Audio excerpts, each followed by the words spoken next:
Halo guys, kembali lagi bersama saya Muhammad Karobi dari podcast Obrolin Apa Aja. Oke, di sini ada Grace Sartika, narasumber pertama kita, Muhammad Karobi, narasumber kedua kita, ada David Marcos Sabar, narasumber ketiga. Di sini kami ingin memberikan sedikit penjelasan tentang regulasi telekomunikasi, peraturan pemerintah, dan akan dijelaskan kepada narasumber kita masing-masing. Oke, saya mempunyai pertanyaan kepada saudara Akbar, di mana pertanyaan tersebut apa saja dasar hukum regulasi dalam telekomunikasi? Terima kasih. Untuk dasar hukum dalam regulasi telkom itu ada beberapa berupa undang-undang dan peraturan pemerintah atau PP yang berlaku. Untuk yang pertama itu ada Undang-Undang Nomor 36 Tahun 1999 tentang telekomunikasi yang mengatur penyelenggaraan telekomunikasi di Indonesia. Mulai dari pembinaan, penyelenggaraan, jaringan dan dasar, hingga aspek perizinan, frekuensi, dan ketentuan pidana bagi pelanggarnya. Tujuannya adalah untuk mendukung persatuan bangsa, kesejahteraan rakyat, dan menjaga ekonomi pemerintahan dengan asas manfaat, keadilan, dan kepastian hukum. Yang berikutnya adalah Undang-Undang Nomor 11 Tahun 2008 tentang ITE dan perubahannya. Yang ketiga adalah Undang-Undang Nomor 11 Tahun 2020 tentang Cipta Kerja, dan yang berikutnya PP Nomor 52 Tahun 2000 tentang penyelenggaraan telekomunikasi. Ada PP Nomor 53 Tahun 2000 tentang penggunaan spektrum frekuensi radio dan mobil satelit. Dan yang berikutnya ada PP Nomor 46 Tahun 2021 tentang pos telekomunikasi dan penyelenggaraan. Apa saja sih isi substansi untuk telkom?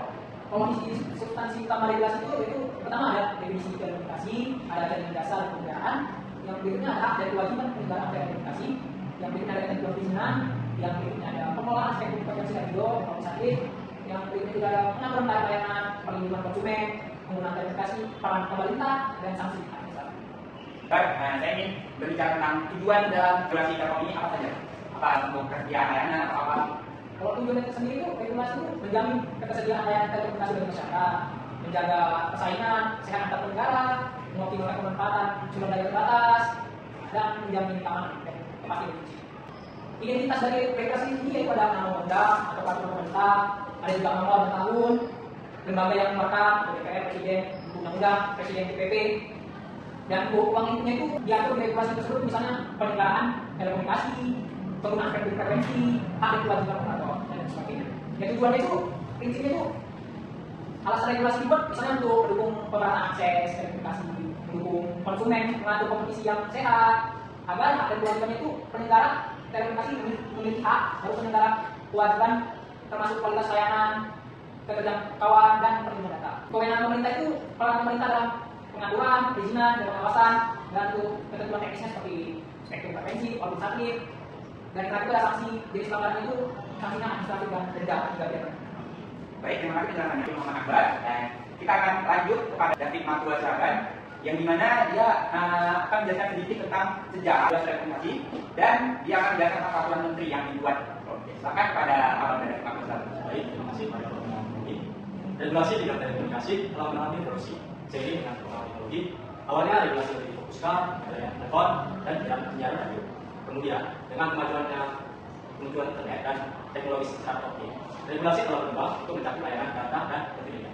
Di Indonesia, regulasi telekomunikasi secara resmi dimulai dengan Undang-Undang Nomor 3 Tahun 1999 tentang telekomunikasi yang kemudian disempurnakan dengan Undang-Undang Nomor 36 Tahun 1999, Undang-Undang Nomor 36 Tahun 1999 menekankan pentingnya penggunaan dan pengembangan teknologi informasi dan telekomunikasi dengan tujuan untuk meningkatkan kesejahteraan masyarakat. Ada pula kita memiliki kerangka hukum telekomunikasi di Indonesia. Yang pertama itu Undang-Undang Nomor 36 Tahun 1999 tentang telekomunikasi, atau yang menggantikan UU Nomor 3 Tahun 1989 merupakan dasar utama regulasi telekomunikasi di Indonesia. Yang kedua, Peraturan Pemerintah Nomor 52 Tahun 2000 tentang penyelenggaraan telekomunikasi. Peraturannya merupakan jabaran lebih lanjut dari Undang-Undang Nomor 36 Tahun 1999 mengenai aspek-aspek teknis penyelenggaraan telekomunikasi. Beberapa poin penting dari undang-undang ini meliputi: satu, pendefinisian telekomunikasi. Undang-undang ini mendefinisikan telekomunikasi sebagai sedia pemancaran, pengiriman atau penerimaan informasi dalam bentuk tanda, isyarat, tulisan, gambar, suara, dan bunyi melalui sistem kabel, optik, radio, atau sistem elektromagnetik. Yang kedua itu pengaturan lisensinya. Yang ketiga, kontrol dan pengawasan. Pemerintah memiliki kewenangan penuh untuk mengatur dan mengawasi kegiatan telekomunikasi guna memastikan bahwa mereka berjalan sesuai dengan hukum dan berlaku dengan kepentingan publik. Yang keempat itu kewajiban penyelenggara. Ada pula lagi PP ini memberikan detail lebih lanjut tentang jenis-jenis penyelenggara telekomunikasi yang menjelaskan tentang telekomunikasi dasar, jaringan telekomunikasi dan dasar telekomunikasi. Yang kedua, kewajiban dan penyelenggara jaringan. Yang ketiga, standarisasi dan kualitas layanan. Nah, David, setelah saya mendengarkan penjelasan sedikit secara singkat dari regulasi telekomunikasi dan ada beberapa dasar hukum dan norma hukum telekomunikasi di Indonesia, yaitu Undang-Undang Nomor 26 Tahun 1999 tentang telekomunikasi. Dan saya bertanya kepada Abang David, apakah ada peraturan menteri atau pemerintah yang memiliki standar dan persetujuan dari presiden atau bagaimana? Baik, terima kasih Abang David. Selain undang-undang dan peraturan pemerintah, ada berbagai aturan tambahan yang diatur melalui peraturan menteri dan standar PPK yang dikeluarkan oleh Direktorat Jenderal Sumber Daya dan Tata dan Kementerian atau SDPI dari Kementerian Komunikasi dan Informatika. Peraturan menteri atau aturan ini mencakup berbagai aspek spesifik, seperti satu, spektrum frekuensi, penggunaan teknologi yang spektrum frekuensi untuk berbagai jenis layanan telekomunikasi. Yang kedua, keamanan dan privasi. Aturan-aturan mengenai keamanan informasi dan perlindungan data pribadi. Yang ketiga, kewajiban interkoneksi antara penyelenggara yang berbeda untuk memastikan keterhubungan layanan. Terima kasih David sudah menjelaskan pertanyaan saya tentang peraturan menteri yang sudah ditambahkan. Ada beberapa peraturan seperti spektrum frekuensi, keamanan privasi, dan yang ketiga adalah kewajiban interkoneksi. Oke, kemudian akan dilanjutkan kepada saudara Grace untuk menentukan narasumber ketiga kita yang berbicara dengan ringkasan isu undang-undang pada regulasi telekomunikasi. Sebenarnya saya terima kasih ya udah undang kita bertiga di sini. Nah, di bagian ringkasan ini sebenarnya cukup relevan dengan mereka yang narasumber pertama dan narasumber kedua. Di bagian jenis regulasi yang undang-undang atau mungkin kita meningkat UU itu nomor dan tahun nomor 36 tahun 1999 tentang demokrasi itu isi pokok atau yang diatur itu sebenarnya sudah dijelaskan ya bagaimana tadi dari narasumber satu. Cuman saya mau kembali bahwasanya dasar hukum utama demokrasi di Indonesia, terus yang bagian kedua itu pengaturan hak dan kewajiban penyelenggara demokrasi, dan yang ketiga peran pemerintah dalam pengaturan dan pengawasan maupun penggunaan spektrum frekuensi dan komunikasi.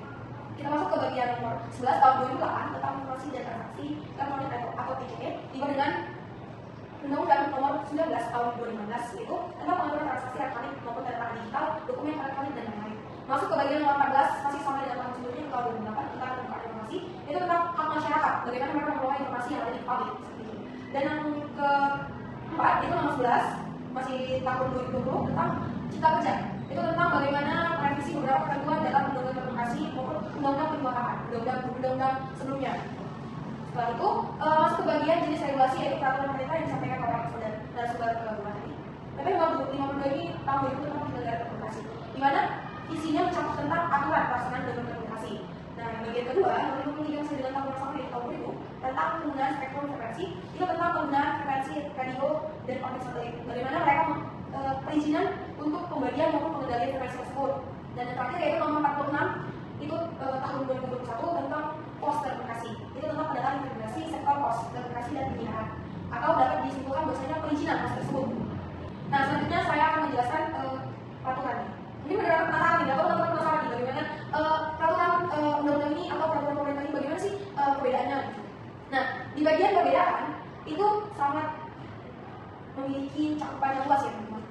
Nah, cakupannya itu peraturan perundang-undangan itu dibentuk oleh MPR. Apakah DPR itu artinya apa? Nah, terus di bagian kedudukan maupun hierarkinya, undang-undang ini lebih tinggi daripada peraturan pemerintah atau setelah undang-undang dasar maka undang-undang di bawahnya. Dan yang kedua, itu aspek di bagian peraturan pemerintah, aturan pelaksanaan undang-undang ditetapkan oleh presiden sendiri, tidak perpanjang tangan maupun ada urusan-urusan tapi presiden sendiri yang menetapkan. Dan yang bagian hierarkinya, peraturan pemerintah ini lebih rendah dari undang-undang karena tadi sebelumnya saya bilang peraturan undang-undang ini adalah penjabaran dari undang-undang. Undang-undang itu adalah bagian skop. Dan bagian fungsi dari undang-undang bisa kita lihat menjadi hukum atau sumber utama dalam pelaksanaan demokrasi ataupun penetapan hukum yang ada. Dibandingkan dari peraturan pemerintah begitu dengan proses pembentukan dan catatan. Terima kasih.